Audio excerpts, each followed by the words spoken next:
YouTube family, हमारे channel में आप लोग को स्वागत है।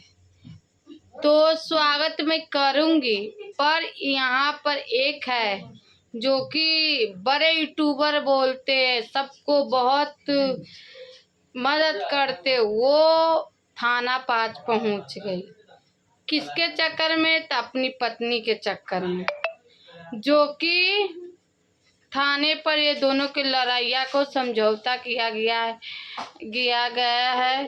तब भी मालती चुप नहीं रह रही है, क्योंकि मालती के चक्कर में आज विष्णु वायरल हो चुका है। ये बात सच है, आप भी जानते। बेचारी साया दिखा के अपने पति को यूट्यूब पर साया दिखा के खोलकर बौलाद दिखाकर वायरल अपने पति को करवाया, खुद भी हुआ।